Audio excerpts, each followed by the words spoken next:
தேசத்திற்காக ஒரு ஜெபம் என்கிற ஜெப வேலைக்கு நேராக இயேசு கிறிஸ்துவின் நாமத்தினாலே உங்களை வாழ்த்தி வரவேற்கிறேன். இன்றைய நாளிலும் எபேசு சபைக்கு ஆண்டவர் சொல்றார், நீ ஆதியில் கொண்டிருந்த அன்பை விட்டுவிட்டாய் என்று சொல்லி வெளிப்படுத்தின விசேஷத்திலே நாம் வாசிக்கிறோம்.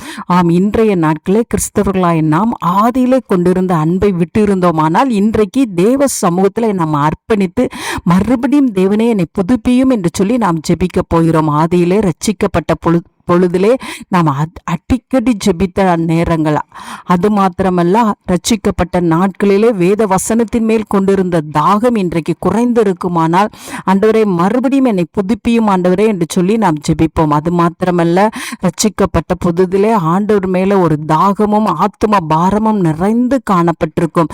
ஆனால் இன்றைய நாட்களை குறைவாய் இருக்குமானால், ஊழியம் செய்கிறதிலே ஊழியத்தின் மீது உள்ள வாஞ்சையிலே குறைவுகள் இருக்குமானால் ஆண்டவரே இன்றைக்கு என்னை புதிதாக்கும் என்று சொல்லி நாம் ஜெபிப்போம். ஆதி நாட்களில் ஆவியின் கனிகளை நாம் குடும்பத்தில் வெளிப்படுத்தியிருப்போம். ஆனால் இந்நாட்களில் குறைந்து கொண்டே போகுமானால், நமக்குள்ளே ஜென்ம சுபாவங்கள் வெளிப்பட்டு கோபங்கள் நமக்குள்ளே அதிகரித்து கொண்டு இருக்குமானால் கர்த்தருடைய சமூகத்திலே நம்மை தாழ்த்தி ஒப்பு கொடுப்போம்.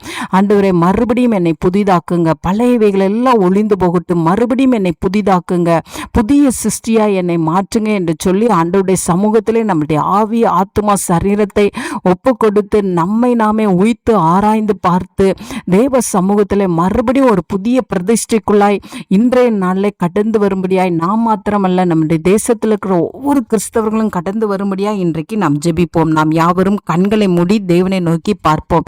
எங்களை நேசிக்கிறதான நல்ல தகப்பனே, இந்த நாளுக்காக ஸ்தோத்திரம் ஆண்டவரே.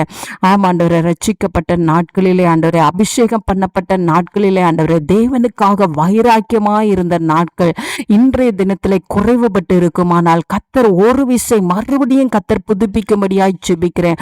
ஒருவேளை சோர்வுகள், கவலைகள், பாரங்கள் ஆண்டவரே உம்முடைய பிள்ளைகளை அழுத்தி கொண்டு இருப்பதனால் தேவனுடைய அன்பை விட்டு விலகி இருப்பார்களானால் கர்த்தாவே இந்த நாளிலே ஆண்டவரே கிறிஸ்துவின் அன்புக்குள்ளாய் வந்து தங்களை சரி செய்கிற கிருபையை கர்த்தர் அருளி செய்யும்படியாய் ஜெபிக்கிறேன். சுவாமி, மறுபடியும் உங்க பிரசன்னத்தை அனுபவிக்கத்தக்கதான கிருபையை தாங்க, வேத வசனத்தின் மூலமாக மறுபடியும் தங்களை புதுப்பித்துக் கொள்ளத்தக்கதான கிருபையை கர்த்தர் அருளி செய்யுங்க.